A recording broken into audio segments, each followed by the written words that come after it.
What is the difference between coaching and advising a client? What am I talking about? Are you using the title coach, but a little unsure of what that even means? You're not alone. I'm Deborah Atkinson. I'm the host of She Means Fitness Business, sponsored by my overarching business, Voice for Fitness. And at Voice for Fitness, we know that you want to be an inspirational example to midlife women. And in order to do that, you need a profitable health and fitness coaching business.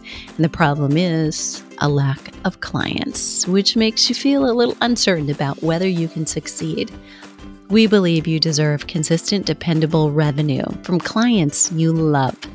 And I understand how this feels because I have been there not all that long ago, which is why I now train fitness pros internationally. Here's how I do it. I meet with you on a call. I create a plan of action and celebrate your growth. So book a call. And in the meantime, get your business scorecard so you can stop feeling like your dream is slipping away while other less qualified, less heart-centered coaches make sales and get more clients. And you, instead, can start easily increasing your revenue by at least $5,000 a month in the first 90 days. Okay, let's pound this out here. So, the difference between coaching and advising, or coaching and being an expert in anything. So if you are a personal trainer, you're a medical exercise specialist, maybe you're one of our Flipping 50 menopause fitness specialists, this is just for you. And by the way, I've teased this, I'm teasing it again this last time, and then we're really doing it. But we are doing a masterclass and we're going to be offering CEUs on it. So we are charging once we do CEUs on it, but for all of our Flipping 50 menopause fitness specialist alumni, we're giving it to you for free in order for your feedback. So I need to hear some testimonials. I need to hear if it was valuable. Of course, we want feedback if it's not. So, as if that's an option. But of course, that's definitely something we want to hear too. So it is coming. I'm releasing this in January, and we will be releasing that in January as well. We've got a lot going on over here as we're putting together a summit for later this spring that you are going to want to come to, and I'll tell you more about that later. But for right now, let's dive in. There are thousands more coaches of all kinds right now, really in part to the pandemic. People leaving jobs because they didn't love what they were doing, and the pandemic was a wake up for many people. But there are so many coaches now: health coaches, business coaches, life coaches, wellness coaches, divorce coaches, career coaches, and many wear the hat of an expert. They were already an expert in their field too. That's where it gets sticky. So whether you are or you're not a personal trainer, this is for you.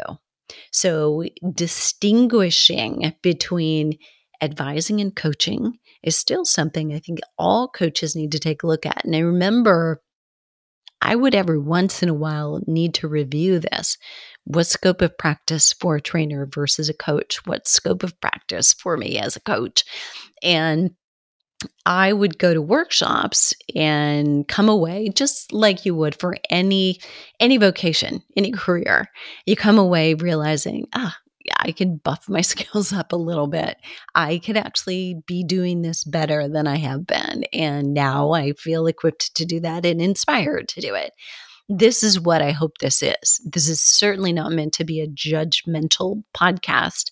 You may feel like you've caught yourself, and I just want you to know I've done the same many times. I feel like I've slipped back into this place where sometimes coaching sessions become more about me nagging or parenting or offering judgment and evaluation when that is not my role, and I know it. So I can only offer the advice because I know that it's needed, because I needed it too. So that's where we're at. All right. So Coaching has great value. No question about that. If you're a trainer right now and you're not coaching, I highly recommend you consider it. If right now you haven't gone through the Flipping 50 Menopause Fitness Specialist, but you really want to be a menopause fitness specialist, I highly recommend that you do so, whether you're a trainer or a coach, and you know when to put on your hat as a coach. You'll be more powerful, your clients will get better results, and they will love you more for coaching. Here's how it works. When you're playing the role of cheerleader or you're giving expert advice, you're not actually coaching in either one of those situations. This episode explores when coaching is valuable and when you want to, absolutely want to advise. If you have the knowledge, you have that skill. You are the trainer, for instance, or you're the financial advisor and you know how the market works, right? But yet coaching is still a different hat. So let me read this list to you. Coaches support. They ask questions. They ask permission if they're going to give advice. They improve accountability. They encourage autonomy. They encourage self-examination. And they ask for realistic goals.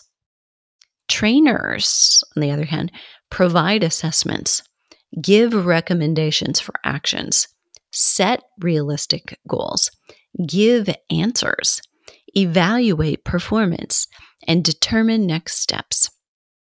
Hear the difference? Coaches are there pulling it out, pulling the answers out of clients. Trainers have the expertise and share it with their clients. Now, there may be a mixture of both. There may be a lot of good choices, like with a toddler. Well, we have broccoli, we have carrots, and we have peas. Which one of those would you like today? Right?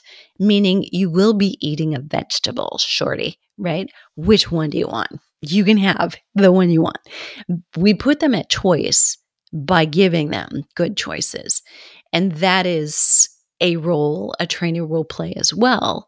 So there is a little bit of both, dancing on both sides. If you are, for instance, a nurse turned coach, as a nurse, you know what blood sugar levels, are within range, what is not, what is dangerous. And your advice to exercise or not exercise may be based on what is going on with those numbers. And then you would say, this is the way, ideally, we want your numbers here. How soon do you want to test again? How well will that work with your schedule? If we sit this one out, we don't exercise right now because of your numbers, when would be the next place? You're able to coach as well, but it's a very different role that you play. So you switch hats frequently, no matter who you are. When clients don't know what to do in order to achieve results, trainers determine the actions that make the most sense for them. When clients know what to do, but they aren't doing it, coaches help discover why that's true. Because like parents saying, because I said so, is really not all that effective for compliance. At least it may get compliance, but it won't necessarily get cooperation. And I can't tell you how I know that either. To be an effective leader in programs, you may be both. So first, for instance, you're trying to determine the exercise plan based on a scientific combination of current status, health and activity history, hormones, goals, and limitations. That's training using exercise science to create an exercise prescription. Concurrently,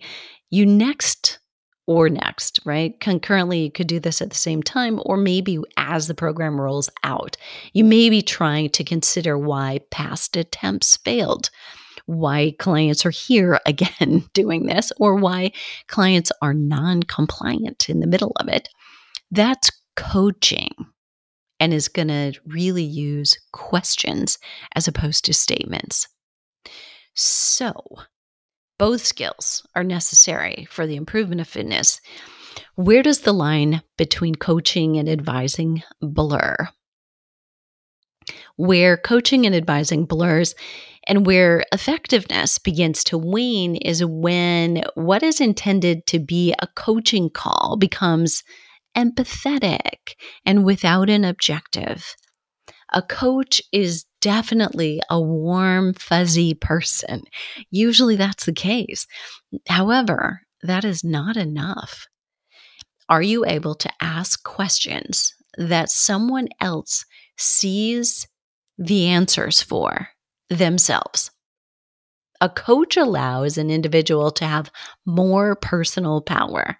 When a coach praises or judges and evaluates, she robs the client of personal power. Now, let me do a check-in with you respectfully, all right? You may have just felt a little offensive to what I just said. I just said, when a coach praises or judges or evaluates, and you may think, I don't, like, who, me? I don't judge or evaluate.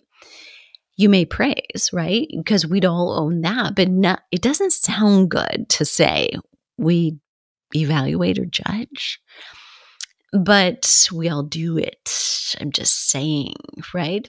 So here's what's happening.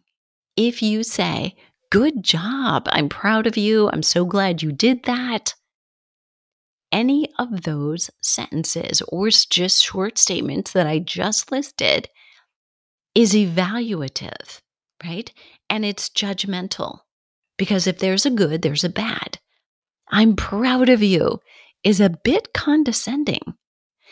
So they are praise, and you may see this as this is positive, but these are not your children, right? And so it's really important that maybe you would or you did even not choose to do that with your children, but they indicate an evaluation is being made.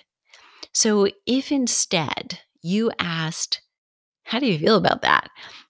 Or you say, I can only guess how that feels. What's it like for you? Or how is that different than what you've experienced before? So those kinds of questions relative to the client, of course, that you're working with, offer more value. You're leading, and you are asking that question to actually listen to what comes out, to listen to how in touch is that client with themselves. If this resonated with you and you're feeling like maybe I could brush up and buff up my coaching skills so that my clients actually, number one, get better results. They actually feel better about themselves, which means in turn, they love you more because they've come up with all the answers. You've made them feel brilliant, empowered, respected, and that is all on the high list of priorities that somebody wants from any relationship, isn't it? Whether it's a romantic or it's an intimate or it's a friendship. And definitely if it's somebody that we're paying to have a relationship with. If you'd like more information about how to buff up your coaching skills, not those that we associate with cueing or positioning. I'm not going to say, here's the best way to cue or correct positions. It's not that, but skills like mirroring in coaching and reflecting in coaching or paraphrasing, and what the opposite and evil is when it comes to your coaching skills getting better and more effective.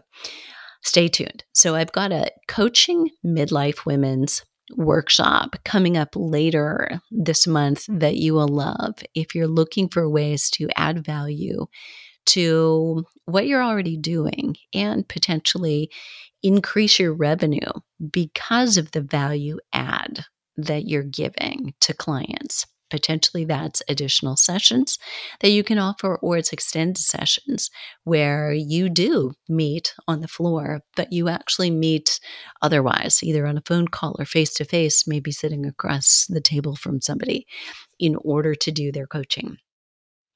So if this was valuable, you'll find show notes at fitnessmarketingmastery.com/coaching and advising, and visit fitnessmarketingmastery.com for the workshop on coaching. Again, if you're a Flipping 50 Menopause Fitness Specialist, it's already going to be gifted to you as an alumni. It will be available later for continuing education credits for anybody else. And I am welcoming feedback for all of you alumni. So you'll learn more about that and see signs at fitnessmarketingmastery.com. So what are you waiting for? The world needs us right now more than ever. Let's go do this.